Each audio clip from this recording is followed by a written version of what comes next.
Kia ora, nau mai, haere mai, and welcome to The World of Words Goes Digital. He kōrero, Matihiko o te ao. World of Words Goes Digital celebrates Aotearoa's authors, comedians, musicians and poets who share words of wisdom, inspiration, personal challenges and journeys, culminating in a series of rich and diverse conversations.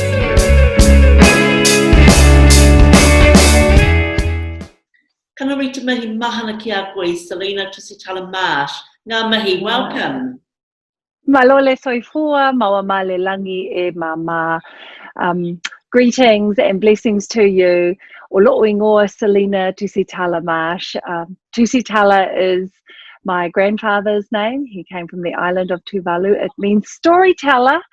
And I'm so pleased and honoured to be here as a storyteller of both critical and creative stories for our communities and for our people. And it's an absolute privilege to have you here as well.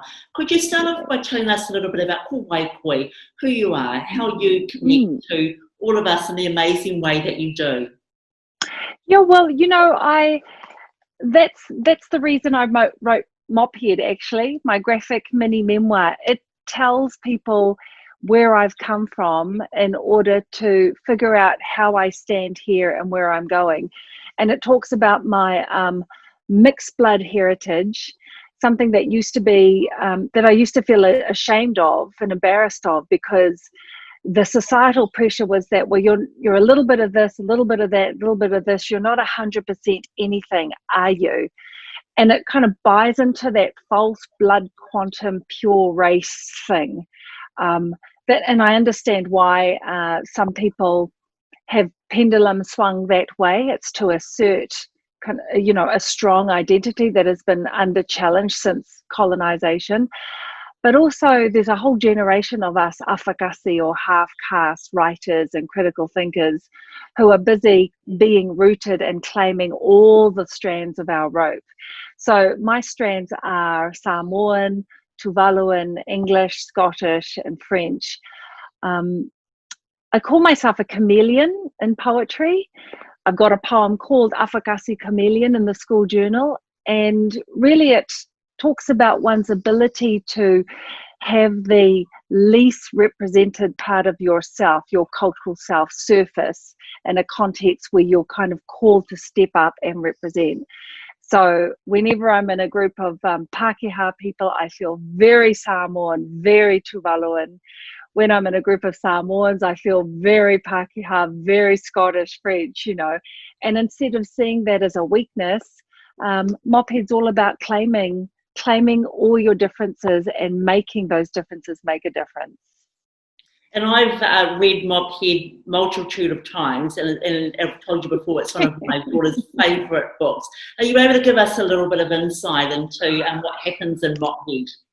Oh, well, Mophead gets teased for having thick, unruly hair. And this is like the famous hair equation. So I got curly, thin hair from my dad and wavy, thick hair from my mother. And you put it all together and you've got this scrawling, doodly mess. And when I was designing Mophead's hair, I kept starting over because I wanted it to be perfect. I wanted her hair to kind of perfectly convey who I was. And I just kept making mistake after mistake after mistake until the creative universe said to me, girl, this is you, right? Mistakes are made for making. And without making mistakes, we can never make anything. And so the scrawly, wild, chaotic lines reflected me, and actually they reflect most amazing people that I know. And I think that's what the amazing thing about it is it gives us inspiration to be true to ourselves. There's a lovely message in there for anyone who reads Mophead. Like I said, it's absolutely one of my favourites. Yeah, well, and that's why I insisted on drawing the pictures myself, because I'm not an artist. This is the poet Sam Hunt who came to my Avondale Intermediate School when I was 11, and the way that he embodied poetry and how he broke all the rules and was completely himself, I was inspired by that, because I was a good girl, a darling. You know, I was a people pleaser. I still kind of am, and I fight against that in order to kind of stay true to myself and keep the promise to myself to not abandon myself, because the world needs us exactly how we were made to be in the world, which is unique, bespoke, a little bit chaotic, you know, crazy in our creativity. And that's Missy Mophead, you know. And there I am, like in my imagination at home, climbing Mount Everest. But when I go to school, the pressure to conform and to be the same made me tie up my wild mop. And you know, and it's I think we all face those challenges, right? Because we just all want to fit in, until we realize that actually fitting in, that's not what who we were made to be. You know, that's not our creative selves at all, and that's not what the world needs us to be either. Yeah. Only the best version of ourselves, absolutely. I mean, so you're known for pioneering Pasifika poetry for females, for wahine especially, and I would imagine that you come against some massive challenges. So what's your drive, or what's your go-to when you're in that space? Because we often are, we're confronted with things that can be a really uncomfortable space. How do you navigate through that? How do you champion that so well?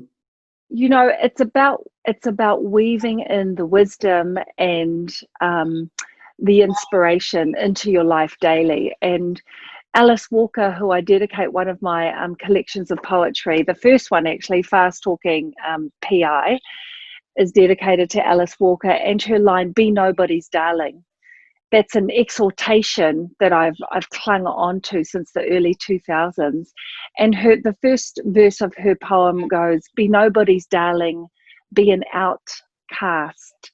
Take the contradictions of your life and wrap around you as a shawl, to parry the stones, to keep you warm." And so it's like, yeah, because, you know, it's a struggle out there. Nothing really comes very easy, especially to Indigenous people, especially to brown people, especially to brown women. So stones are always going to be coming in your direction. But the same thing that you use to defend yourself actually and protect yourself actually comforts you. It keeps you warm at the same time. And so it's like wisdom from Black, African American, women of color, writers, thinkers, scholars, and artists that have kept me going. And then as I discovered more about our own, you know, in the Pacific, our own wisdom, because we're not taught that. I didn't learn about the huge group of mana wahine until I got to university and throughout the Pacific. So one of the pages in Mophead, you know, on the book spines, it's kind of my literary whakapapa, you know, and it mentions names from, you know, the Tongan Queen Charlotte and Queen Liliuokalani from Hawaii, right up to, you know, Alice Walker and Toni Morrison.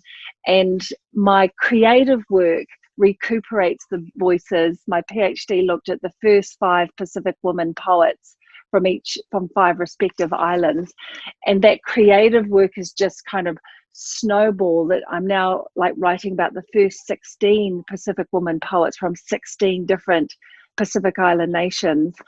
And I'm really excited by just venturing into this form here, the graphic mini memoir, because I can get this message out to the most diverse and the biggest readership. Actually, if I aim for those 7-year-olds, then 7 to 70-year-olds will be able to hear the story. I'm also working on a scholarly book, but I need to get this into schools. We need to plant our seeds much, much earlier than we are. If we want our kids to have the option that they could be, you know, a Pasifika poet scholar, then they need to know at 8, 9 and 10, not year 12 and 13. Well, that's my feeling anyway. Yeah.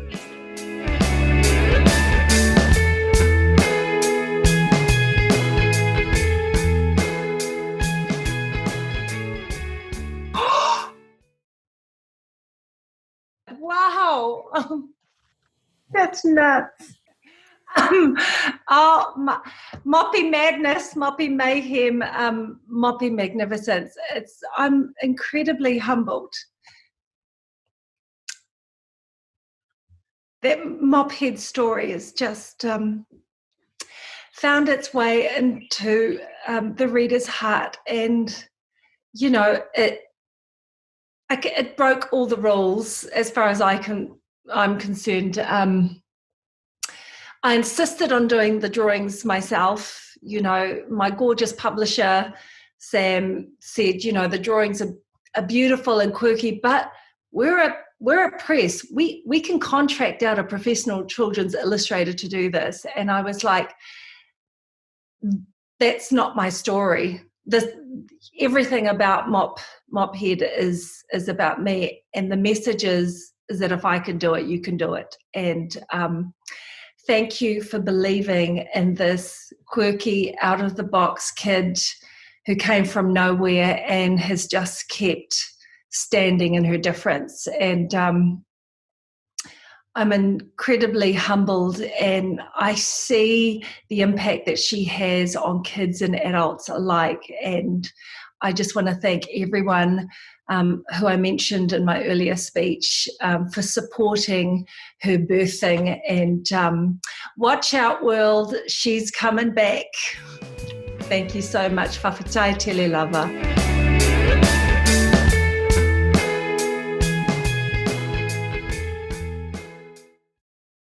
We need more role models that are out there teaching and writing Pacific poetry. And I can see behind you your beautiful toko toko, which I know you've got a whole story around thousands of heads. So could you guide us through that? Yeah, sure. So when I became the poet laureate, the New Zealand poet laureate in 2017, and that's a 2-year tenure, you get a carved toko toko by the Māori carver Jacob Scott from Matahiki Marae in Hawke's Bay. And you know, he sits with each poet laureate, he figures out what their poetic identity is, and then he goes away and carves a toko toko just for them. And so throughout our discussions, you know, the National Library had said, you know, maybe just talk to him on the phone. I was like, no way, kanohi ki te kanohi, right? We have to meet face to face in order to exchange energies. And it took him 9 months, no, not coincidental, 9 months to make my toko toko. And in that time, I had the matua toko toko, the parent toko toko, which is kind of used in the formal ceremony, and that's on permanent display at the National Library in Wellington. And I had asked how many people had touched the matua toko toko, and the reply came back, well, probably about 35, like each of the incoming laureates and then various officials. And I was like kind of saddened, because these are our taonga, these are our living, breathing warehouses of story and knowledge. And I said, well, I'm not going to give back the matua toko toko until I've got 1,000 pairs of hands to touch it, right? And so I traveled up and down the country with the matua toko toko until my one was made. And by the end of 9 months, I delivered it back to the National Library very proudly, saying, not only did I meet the challenge, but we completely smashed it. So I had 3,000 pairs of hands that had touched and blessed the matua toko toko from tip to toe of Aotearoa, New Zealand. And so that the parent toko toko sits in the National Library. This is mine. Each piece tells a tale of my life as poet, as storyteller. And again, you know, poets believe in synchronicity. So I was delighted to realize that Jacob had used 11 distinct pieces in my toko toko. I'm the 11th poet laureate, and the first Pasifika poet laureate, the 5th woman, and the 2nd youngest. So, you know, it all made for a beautiful story, which I've written about in a 60,000 word memoir that I'm still working on. Look, I know. And she's got hair. She's got big hair. It's gorgeous here. I know that you and Mockhead, that you talk about Sam Hunt and how he was your inspiration. He came into school, and that was, he sort of gave you at that time, it's okay to be who I am. In fact, celebrate it loudly and vastly. And I imagine that you've had the same impact when you've gone round to work with young people in schools throughout our country. So is there anything in particular, I mean, I know you have gazillions of stories to share, but anything in particular about that impact of that work that you've done with our youth out there? So last year I was a guest lecturer in a stage 2 university course, and these girls waited around after the lecture. One was Samoan, one was Tongan, two were Tongan, and they kind of just hung around. I thought they want to speak, so I walked up to them. I said, "Hi, can I help you guys?" And they just, the Samoan girl said, "I know this sounds weird, but we love you. You came into my primary school.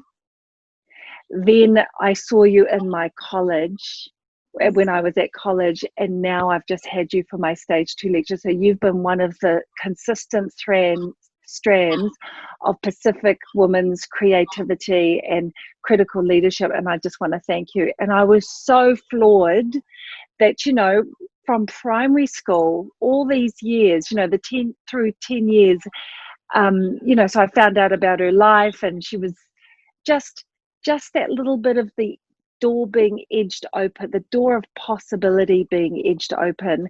And, she said to me, it wasn't just who you were, it was how you were.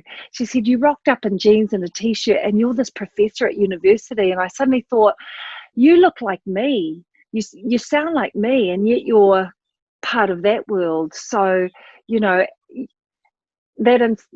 inspired me, and I said, ditto. You're inspiring me to keep going and doing this kind of work, because it's quite easy that the kind of higher up you go at university, you get pulled into higher levels of responsibility. And I've actually been quite stubborn about not leaving the schools, because the kids keep me grounded as much as I kind of inspire them to fly. It's such a privilege working alongside young people and being able to, like you said, be touched by their life, but also have the opportunity, to touch a part of their life too. Great things. Well, and it's sowing seeds, to see the seed grow. It's like, you go in, and I've always had to argue that I need to be there in the primary schools, not just the colleges, not just the prospective university enrollees, right? And she was my proof. She was my evidence that this works, Absolutely. And of course, you impact and affect change and people all over the world, including, the Queen and Barack Obama. So, that was all really relevant in their own different contexts. So, how did that go? Gosh, what a daunting experience. Well, I'm currently through the final drafts of Mophead 2, the Queen's poem. And 2, the sequel, is spelled T-U. To stand with integrity. And so that, just as Mophead was about how your difference makes the difference, Mophead 2, the sequel, is about how where you stand matters. And when I was called to, when I was made Commonwealth Poet in 2016, and then, asked to write a poem for the Queen as part of my service, there were 5 rules that I had to adhere to. And so the challenge was, as a formerly colonized, as someone from a formerly colonized nation or several nations, how do I acknowledge our history of fighting against the Queen and colonization, and also serve the Queen here? And so that kind of is the story of how Mophead stands exactly where she's meant to, which is as a bridge in the middle between 2 often opposing sides. And I take that from my name, Tusitala, because the last 3 letters, ala, are the Proto-Polynesian word for bridge, for pathway, right? So that's the role that I claim. And all the answers in that book, in the sequel, I keep saying that all the answers are to be found inside you. You know, we're so busy looking outside for directions to a map that nobody else has lived. Only we've lived our lives, right? And so after lots of consultation, it's about sitting and figuring out, what do I need? What do I want in this world? And so I'm really excited about that. So that's the story of the Queen. The story with Barack Obama and myself, that's another book. Yeah. I can't wait. I can't wait. What was the piece? What was the piece that you shared when you read to the Queen, or when you? I'm not getting the terminology right, but what was the piece that your piece that you shared with her? Well, so they commissioned a poem from me, and the poem's title is called Unity, and it's here in this my latest collection, Tightrope, and it talks about how we need to always be connected with each other. And so it's a 3.5 minute piece. I don't know if you want me to perform it or just the first few. What would you like? Stage is yours, but I could bet my bottom dollar that the viewers are out there with a bated breath and anticipation to hear you do any one of your pieces, which are all phenomenal and amazing and inspiring in the same breath. Gorgeous. Okay. Well, so the 5 rules that I had to adhere to is that the title, the Queen selected the theme for the event, so it had to be called Unity. And I thought, oh, okay, well, it's a little bit, to be told what your title is. But okay, well, I like challenges. So that was rule number 1. Rule number 2 was that it had to be applicable, like be relevant to 9-year-olds, because there were 2,000 school children from across the United Kingdom would be at Westminster Abbey, gathered there for the performance, alongside dignitaries, heads of state, prime ministers, and the royal family. And the Duke of Edinburgh was turning 94 that year, so I thought, okay, 9-year-olds to 94-year-olds. The poem's got to kind of cater for that. And I thought, okay, I can do that, because I'm all about accessibility.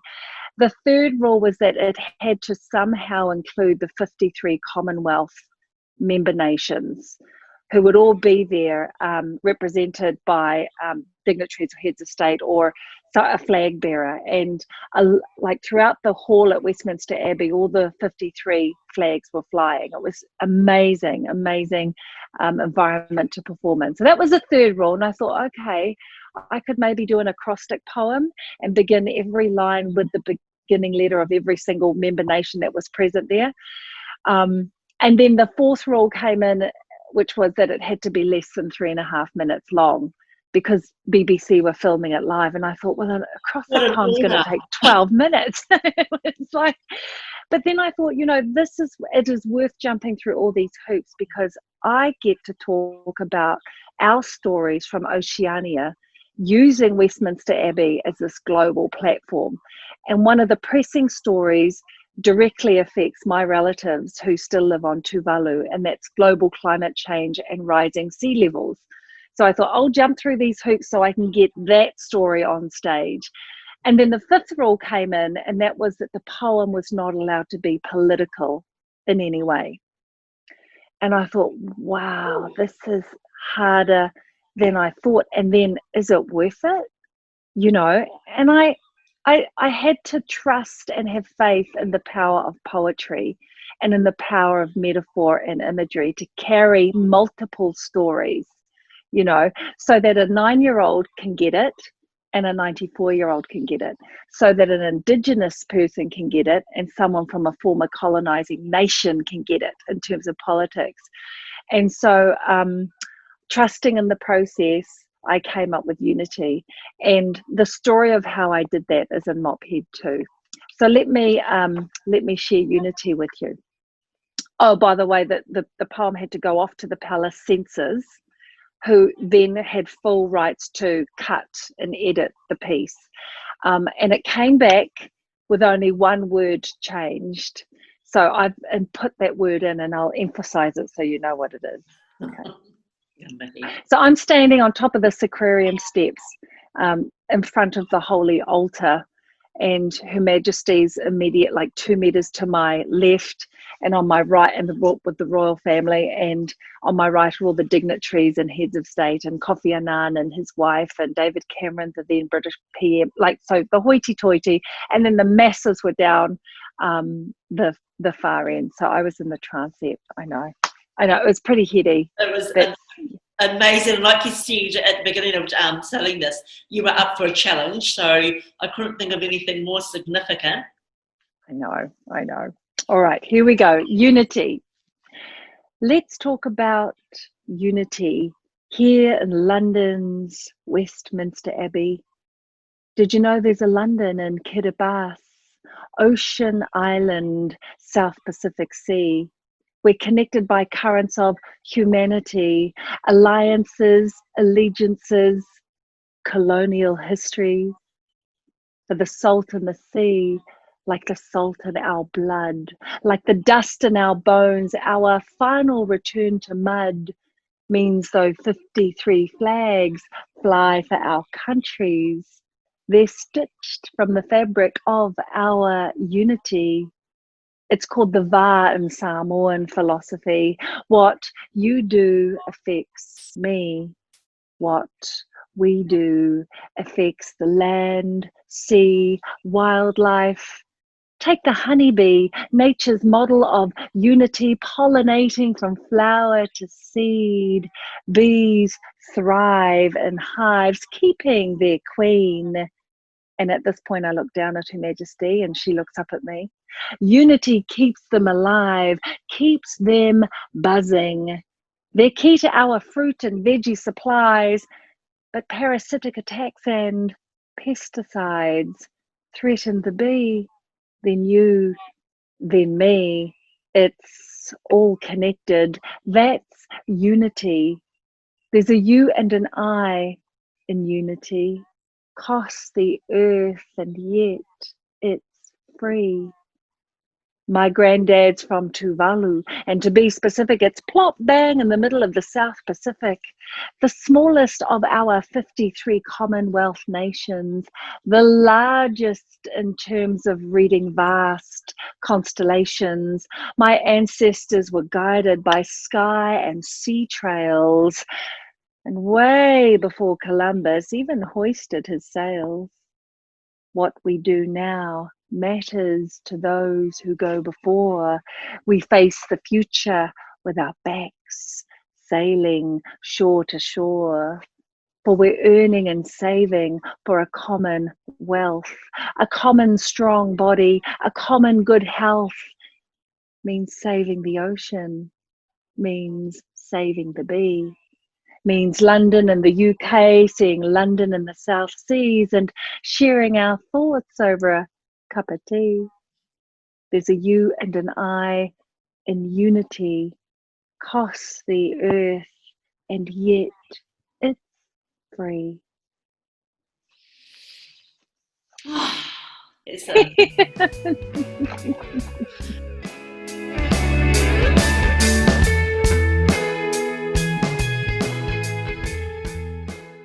Look, I've heard you say it several, and I've watched on video several times, but every time it just takes my breath away, as it would for our viewers. Far out. That is just. Oh, kia ora, kia ora. But that's the magic of poetry, right? And the person feeds me. That delivers it, and then the privilege that we have to hear it and hear it woven together like that. That is something pretty magical and special. Yeah.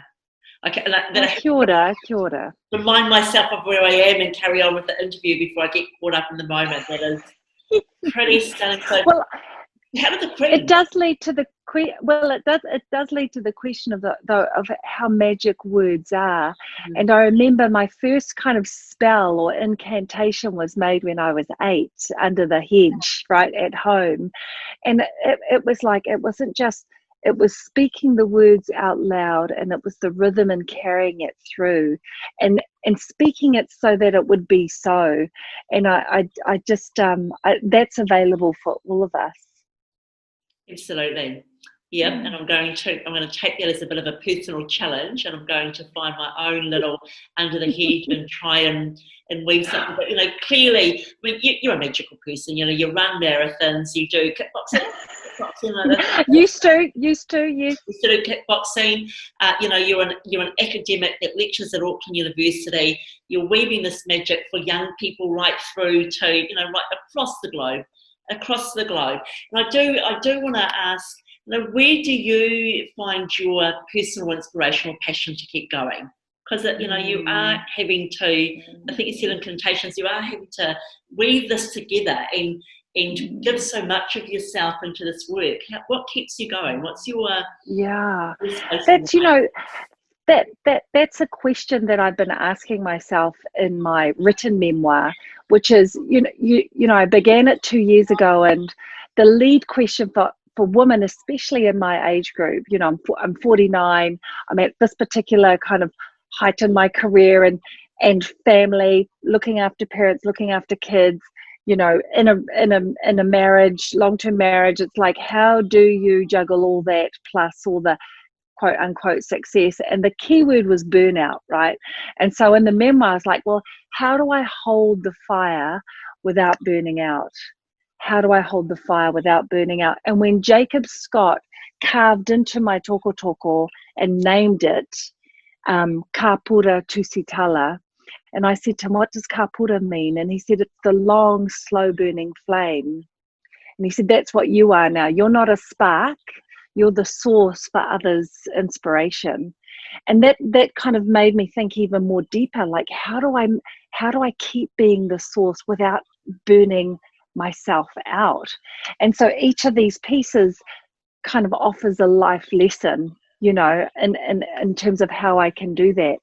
And then I realized at the end of the 2 years that burning out is different from kind of the Moses's burning bush when he encounters God in the Bible, right?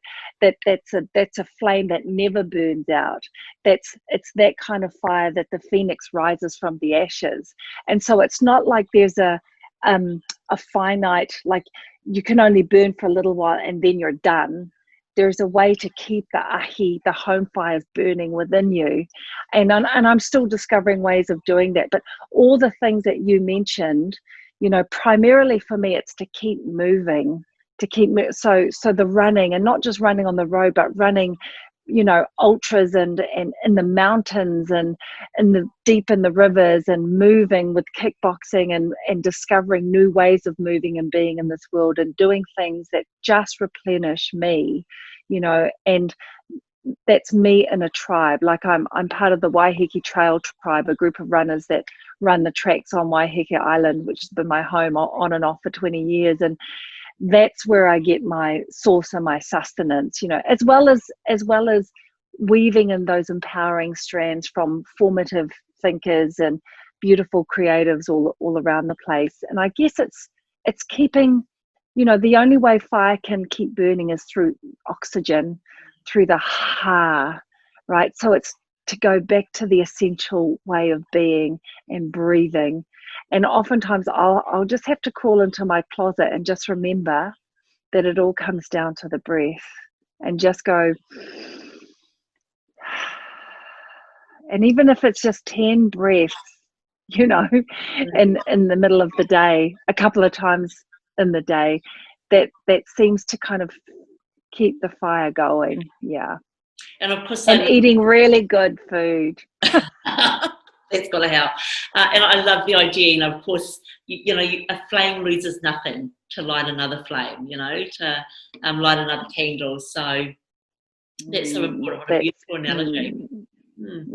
Can I ask? Well, and there's also something too about when you are giving out so much, being gracious enough to accept it as well. When those that I love come to me with their flame, just to warm me again, being gracious enough to accept that, because while I'm very community minded, I've also learned that, gosh, I'm fiercely independent and I don't like to ask for help, when often help is the most courageous thing you can say.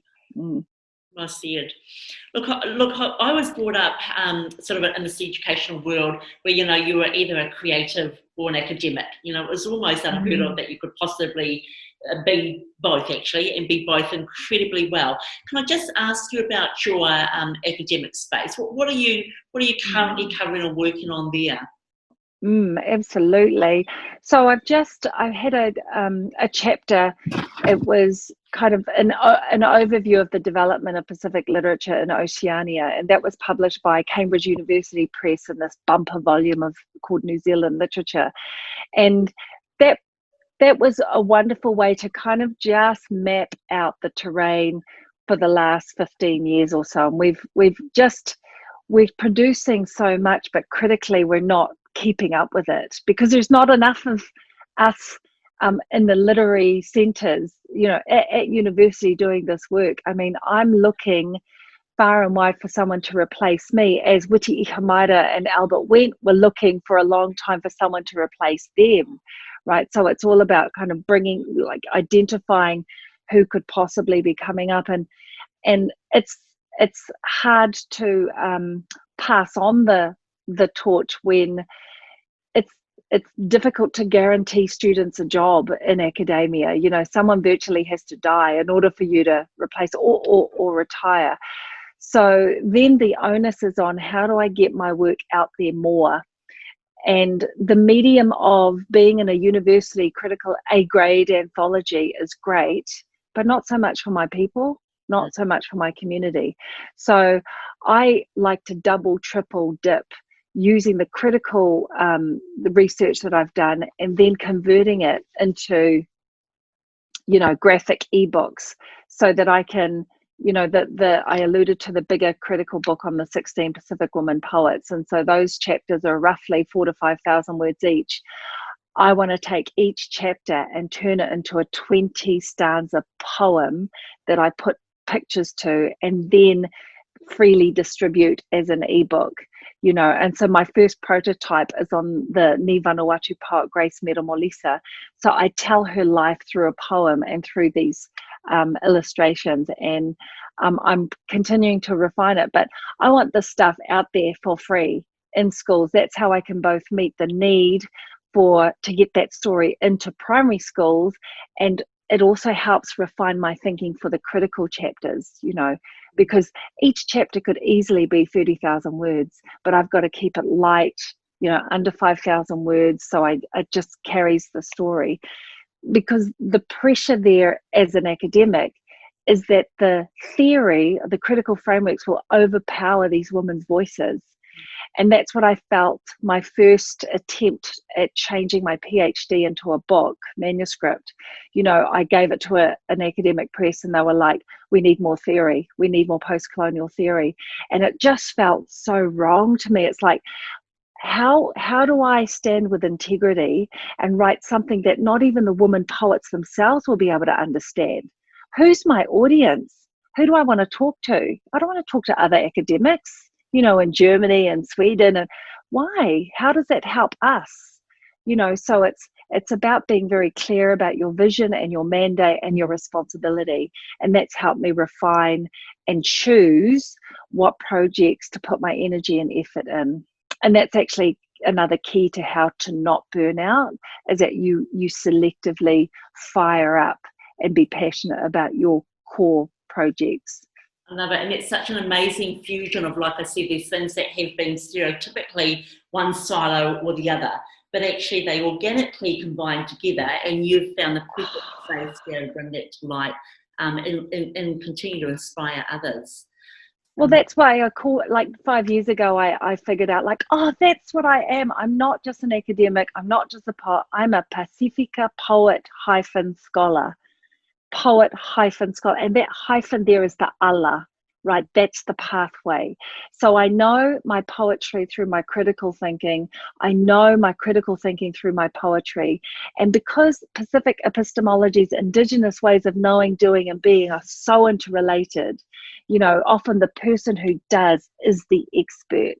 You know, it's the doing isn't separated out from the knowing. Intertwining the poetry with the theory is absolutely the only way I can go. to have the concrete and the abstract highlight and enrich each other, not just to be theoretical for theory's sake. That's what I'm trying to offer. Well, that's what I do offer. I just can't do it any other way now. I kind of had to play the game to get my PhD. Now that I've got it, it's like, woohoo, let's go. And you've made it accessible. You've made potentially two very complex worlds incredibly accessible to anyone, everyone, whether, like you said, whether it's a child in a early childhood centre, or whether it's a kaumatua that's sitting at home with reflecting on life. It's a pretty amazing bridge, like you said, a bridge of things to do. Well, and there's so many people who have inspired me, and so many people who continue to feed the mahi. It should be held lightly. We should be in flow. I mean, I shouldn't even use the word should, but when it's in flow, that you're standing with integrity and being the bridge. I know that I'm standing with integrity and being that bridge. When it gets too hard and stoppy-starty, I know that, this doesn't feel completely right. Something's been compromised, and then I have to take another look at what I'm doing and address it. Look, I'm needing to, unfortunately, run out of time. We could have probably done this for a whole day, because you are really an inspiration. Is that phenomenal? But can I just ask, what's your personal favourite? What's your personal favourite piece of poetry that you've written? It has to be Fast Talking PI. Fast Talking PI is the identity chant. It's the, it's me claiming my ground, and it came out in 2009. It's the poem that kind of took on cult status in schools. The students loved it. They grew it, because they come up to me and say, hey, what about this type of PI? What about that type of PI? And I'd go, well, yeah, what about it? Add your stanza. And it just grew and grew and grew. And it's the perfect workshop tool for me. So this is, I often get college kids, especially those who just think, oh, poetry's got nothing to do with me. And then they'll come up later and go, oh, that's just like rap. That's just like spoken word. I'm like, yeah, hello, and this identity chant starts off, I'm a fast talking PI. I'm a power walking PI. I'm a demographic, hieroglyphic, fact sheet welding PI. I'm a theorizing PI. I'm a strategizing PI. I'm published in a peer reviewed journal PI. I'm a slot machine PI. I'm a lotto queen PI. I'm a tote ticket church bingo TABPI. I'm a vegan PI, a rainbow warrior PI. I'm a protest sign against the rising waters PI. I'm a criminal PI, behind the bar graphs PI. I'm a gun smoking, patch toting king cobra PI. I'm a fale PI. I'm a marae PI. I'm the living, breathing dwelling of my ancestors PI. And it goes on for 14 minutes, right? It's a great piece. It's a great piece. And it's so good, because then kids who've never felt confident in writing poetry, they just, like, I don't use the technical terms, they come in later once I've hooked them in with the rhythm, and I just get them clicking, and I say, okay, give me concrete, specific, vivid descriptions of your world, and we add it to the poem, and it's so great because we get to perform together. Look, just everything you do is it's life-changing. It's life-changing for people that get to walk alongside you, for people that get to be touched by your work. It's just fleetingly, and I just wish you all the best with the amazing work that you continue to do. Keep rocking that world, keep changing that world, and making it a better place for all of us. Oh, whawhatai tele lava, Nicola. Always great to talk to you. Ngā mihi. Thank you.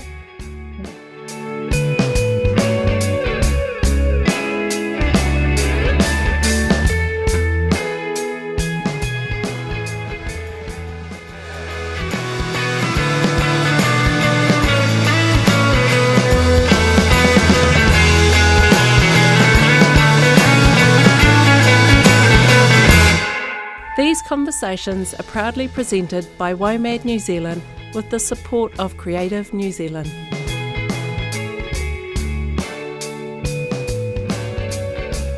I know other authors who were the same. It was difficult.